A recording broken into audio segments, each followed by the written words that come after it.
Pues bien, les decía que el problema de nosotros ahora es que como éramos, como dice el refrán, éramos muchos, pues sí, ahora parió la abuela, porque ya veníamos con un problema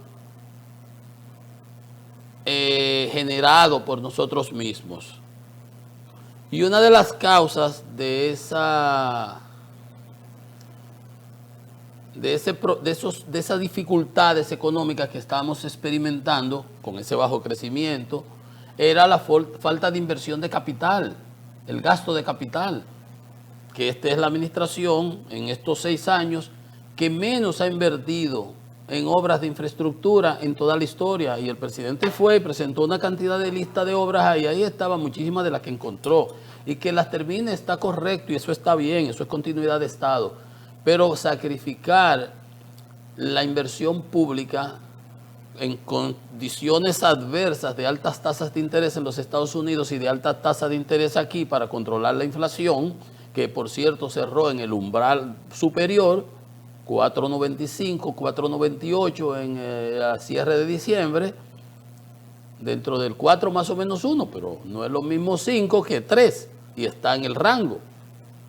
Mejor 3 que 5 en el caso de la inflación, pero mejor 5 que 3 en el caso del crecimiento económico, y tuvimos lo contrario, 5 en inflación para redondear y 2 en crecimiento económico, menor del potencial que 5%, o sea que el problema ya lo teníamos. Y una de las causas fundamentales de ese problema era el gasto corriente, que se ha comido el gasto de capital. Y un gasto corriente que lo hemos venido financiando con endeudamiento externo. El peor pecado, el pecado capital, es pecado capital. Gasto de capital, pecado capital. El pecado capital, lo peor, la aberración mayor. Coger prestado para pagar deuda, coger prestado para gastos, no para inversión reproductiva. Cuando los primeros bonos soberanos que se emitieron en el país, cuando Hipólito Mejía, que fueron 500 millones los primeros, lo dirigió, lo manejó Andy, y después 600 millones, los primeros bonos en el 4, 5, en el 2004, 2005, por ahí, esos bonos soberanos tenían una cláusula aprobada por el Congreso que decía para inversión en obras de infraestructura que tengan una tasa de retorno superior a la tasa de emisión de los bonos. Si los bonos pagan 5% y yo hago un puente y me estudio factibilidad, me da que eso genera 8, 9, 10% de retorno, la rentabilidad de esa inversión, qué buena, porque se va a repagar, va a generar desarrollo para el país. Si es para gasto, vamos a seguir endeudados y nos vamos a llegar a un momento que nos vamos a endeudar hasta la tambora y no vamos a poder cubrir esos compromisos. Y así estamos nosotros.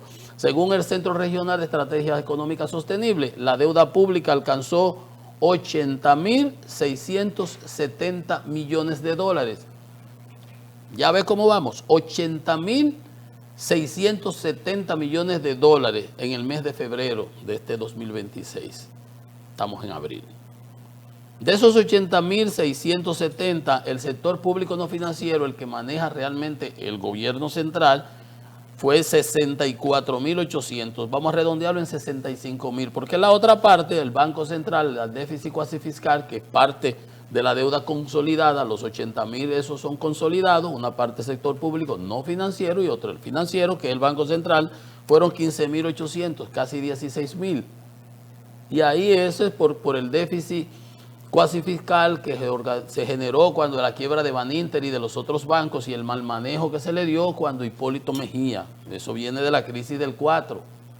Bueno, pero ese es el problema. El sector público no financiero, ya esto representa el 47.7 del Producto Interno Bruto. Y la deuda consolidada, esos 80.000 ya son 59.4 del PIB.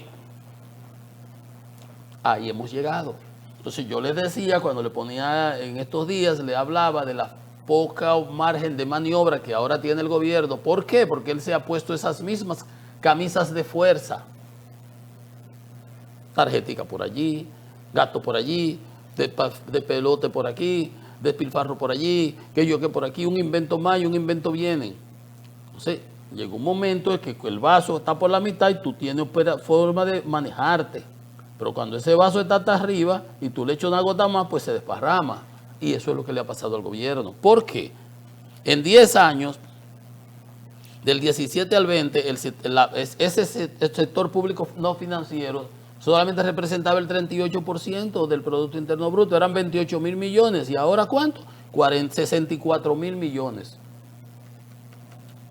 En términos anualizados, por ejemplo, cuando el presidente Fernández le entrega a Danilo la deuda consolidada a Banco Central y sector público no financiero, donde la mayor parte, 3/4, casi el 80% era Banco Central, en el 12, era de 27 mil millones.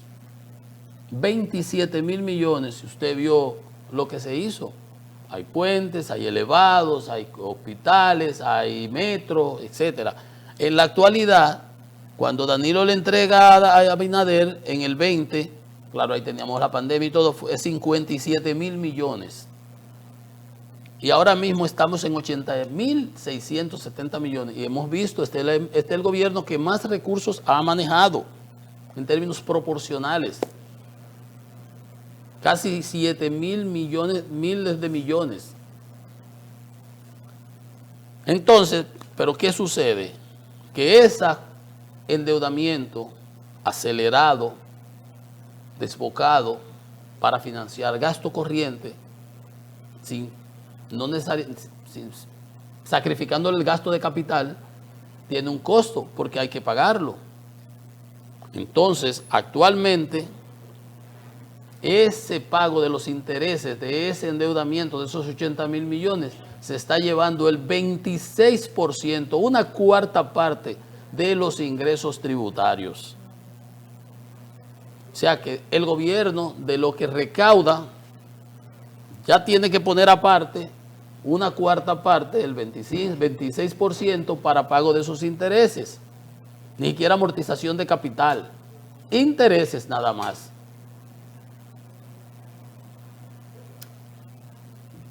Y estamos tomando deuda para pagar deuda.